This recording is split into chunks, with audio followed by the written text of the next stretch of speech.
గత ప్రభుత్వంలోనే 102 ప్రాజెక్టులను ఫుల్లీ క్లోజర్ చేసేసిన. అంటే దీనికి కారణం అంటే పనులు పూర్తి కాకుండానే పనులు పూర్తయినాయని చెప్పడం జరిగింది. దాంట్లో మా పాణ్యం నియోజకవర్గానికి సంబంధించి గోరుకల్లు రిజర్వాయర్. గోరుకల్లు రిజర్వాయర్ 90% పనులు పూర్తయినాయి. గత ప్రభుత్వం వైసీపీ ప్రభుత్వం అధికారంలోకి వచ్చేసరికి ఇంకా 10% పనులు మిగిలే ఉన్నాయి. అప్పటికే వాళ్ళు మొత్తం పనులన్నీ పూర్తయని చెప్పేసి చెప్పడం వల్ల ఆ కట్టకే ప్రమాదం వచ్చింది. దానివల్ల వాళ్ళు గత 5 ఏళ్ళ నుండి ఒక్క నయా పైసా నిధులు ఇవ్వలేదు. అదే మన కూటమి ప్రభుత్వం అధికారంలోకి వచ్చిన తర్వాత మేము అధికారులు మా దృష్టికి తీసుకొస్తే మేము ముఖ్యమంత్రి గారి దృష్టికి తీసుకెళ్లి మొట్టమొదట ₹1 కోటి శాంక్షన్ చేపించాం. మళ్ళీ రెండవసారి 2,50,00,000 శాంక్షన్ చేపించడం జరిగింది. అయినా అదే తాత్కాలిక మరమ్మతులు చేయడం వల్ల అది చాలా చోట్ల కట్ట తెగిపోతూనే ఉంది. దీనికి శాశ్వత పరిష్కారం కావాలి అని చెప్పేసి ముఖ్యమంత్రి గారిని కోరిన వెంటనే ముఖ్యమంత్రి గారి ఇరిగేషన్ శాఖ మంత్రివర్యులు నిమ్మల రామానాయుడు గారిని పంపించి ఇక్కడ మొత్తం మాది విజిట్ చేయాలి అంటే మొత్తం విజిట్ చేయడం జరిగింది. 2 గంటల పాటు ఇరిగేషన్ మినిస్టర్ విజిట్ చేసిన తర్వాత దానికి ఇది చాలా ఒక్క చోట 2 చోట్ల కాదు, ఇది చాలా చోట్ల ప్రమాద స్థాయిలో ఉంది కాబట్టి అని చెప్పేసి వెంటనే కేబినెట్ మీటింగ్ లోనే 58 కోట్లు శాంక్షన్ చేసిన ఘనత కూటమి ప్రభుత్వానికి దక్కుతుంది. అలాగే ఇంకొక ప్రాజెక్ట్ అలగనూరు రిజర్వాయర్, అది 2021 సెప్టెంబర్ లో కట్ట తెగిపోయింది. ఆ కట్ట తెగిపోతే అప్పుడు పనులు చేస్తే 3 కోట్లకు మాత్రమే ప్రతిపాదనలు పంపడం జరిగింది. కానీ గత వైసీపీ నాయకులు వాళ్ళ కమిషన్ల కోసం దాన్ని అలాగే గాలికి వదిలేయడం వల్ల ఈ రోజు అది 5 ఏళ్ల నుంచి తాగునీరు లేదు, సాగునీరు లేదు, అలాగే కనీసం పశువులు తాగడానికి కూడా నీళ్లు లేని పరిస్థితి, మత్స్యకారులు కూడా జీవనోపాధి కోల్పోయిన పరిస్థితి, అది అలాగే ఉంది. ఇప్పుడు మళ్ళీ ఈ ప్రభుత్వం వచ్చిన తర్వాతనే 36 కోట్లకు 3 కోట్లతో పూర్తయ్యే పనులు ఈ రోజు 36 కోట్లకు చేరుతున్నాయంటే చూడండి వాళ్ళ అనాలోచిత నిర్ణయాలు, వాళ్ళ అవినీతి. ఎంతసేపు ఉన్నా శాండ్ మీద, ల్యాండ్ మీద, వైన్ మీద ఉన్న ధ్యాస నీటి ప్రాజెక్టుల మీద వాళ్ళకి లేదని కూడా ఈ సందర్భంగా తెలియజేస్తా ఉన్నాం. అంతేకాకుండా గతంలో ఏదైతే ఇది రాయలసీమ లిఫ్ట్ పనులు ఉన్నాయో దీనికి అనుమతులు లేకుండా చేయడం వల్ల మేము 80% పూర్తి చేసినామని నిన్న నాయకులు చెప్తా ఉన్నారు. మళ్ళీ మేము 6 సార్లు ఎమ్మెల్యేని గొప్పలు చెప్పుకుంటారంటారు. 80% పనులు చేసింది లేనే లేదు. ఆడ చేసింది 17% పనులు మాత్రమే పూర్తయినాయని కూడా, అది కూడా వాళ్ళు చేసిన 100% పనులు ఏంటయ్యా అంటే మట్టి పనులు, పైప్ లైన్ పనులు. వాళ్ళ ఆదాయాల కోసం, వాళ్ళ కమిషన్ల కోసం, వాళ్ళు కోట్లు సంపాదించుకోవడానికి కోసమే ఆ పనులు చేశారు. కానీ మిగతా పనులు వాళ్ళు చేసిందంటూ ఏమీ లేదు.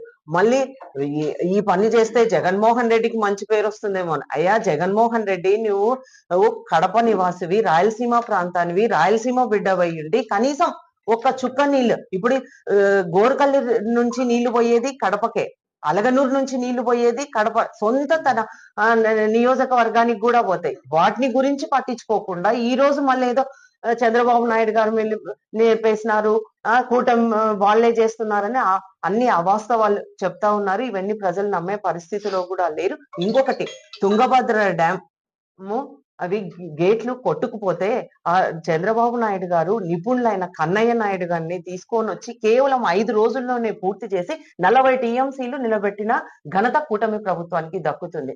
అంతేకాకుండా అన్నమయ్య ప్రాజెక్టు కొట్టుకుపోతే 39 మంది చనిపోతే కనీసం నువ్వు పరామర్శించిన దాఖలాలు కూడా లేవు. అప్పుడు కూడా ప్రతిపక్ష నాయకుడిగా చంద్రబాబు నాయుడు గారే ఉన్నారు. వాళ్ళను ఓదార్చి వాళ్ళను ఆదుకున్న చరిత్ర కూడా తెలుగుదేశం ప్రభుత్వాన్ని. అంతేకాకుండా ఇప్పుడు మళ్ళీ ఈ మరమ్మతులు అంటే శాశ్వత పనులు చేపించాలని ఇప్పుడు తుంగభద్ర గేట్ల కోసం కూడా 55 కోట్లు కేటాయించి పనులు చేయడం జరుగుతా ఉంది. అంతేకాకుండా హంద్రీనివాలో 3,850 క్యూసెక్లు నిల్వ చేసుకునే సామర్థ్యం ఉన్నప్పటికీ వాళ్ళు మళ్ళీ 5 ఏళ్ళ నుండి ఒక్క పైసా నిధులు కూడా ఎందుకు కేటాయించలేకపోయినారని కూడా ఈ సందర్భంగా నేను అడుగుతా ఉన్నా.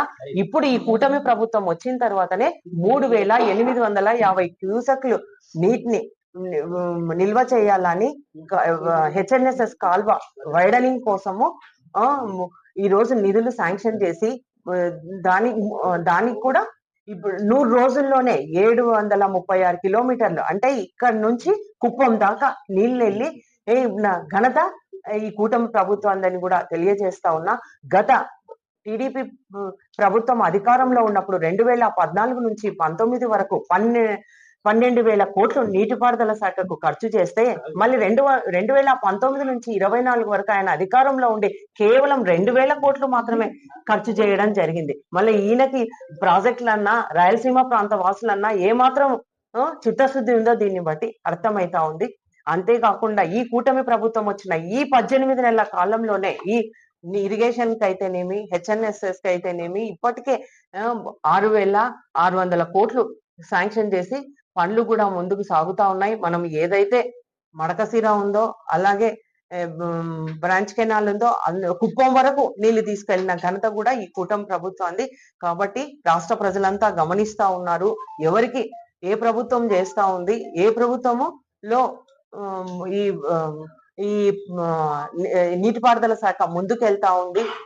అహర్నిశలు చంద్రబాబు నాయుడు గారు మంచి విజనరీ లీడరు, ముందు చూపు ఆయన ఉన్నారు కాబట్టి ఇవన్నీ ముందుకు తీసుకెళ్తా ఉన్నాడు. ముఖ్యంగా ఇంకొకటి, గతంలో వాళ్ళు వైజాగ్ లో రిషికొండ ప్యాలెస్ కట్టారు 500 కోట్లతో. అది మళ్ళీ వాళ్ళ విలాసవంతంగా ఉండడానికి కట్టుకునేది.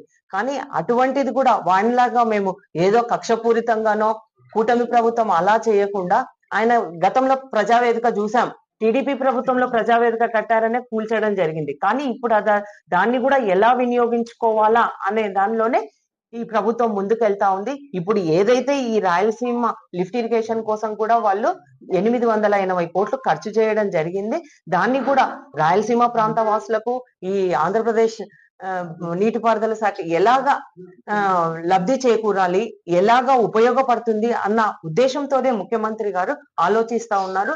తప్పకుండా దీన్ని కూడా వినియోగంలోకి తీసుకొని వచ్చి వాళ్ళలాగా కాకుండా ఎంతో సమయస్ఫూర్తితో ముందు చూపుతో చంద్రబాబు నాయుడు గారు ముందుకెళ్తారని రాయలసీమ ప్రాంత వాసులంతా గమనించాలా. వాళ్ళ ఫేక్ పత్రిక, ఫేక్ ఛానల్ ఉంది, దాన్ని పట్టుకొని వాళ్ళు ప్రతిదీ గోరంతను కొండంతలు చేస్తూ అవగాహన లోపం వల్ల ఈ రోజు మన రాష్ట్రం ఇప్పటికే 20 ఏళ్ళు వెనక్కి పోయింది. కాబట్టి ఇప్పుడు ఈ ఒక లోటు బడ్జెట్ ఉన్నప్పటికీ కూడా అభివృద్ధి సంక్షేమంతో ఇప్పుడు ఈ రాష్ట్రం పరుగులు పెడతా ఉంది అని కూడా ఈ సందర్భంగా తెలియజేసుకుంటా ఉన్నా. కాబట్టి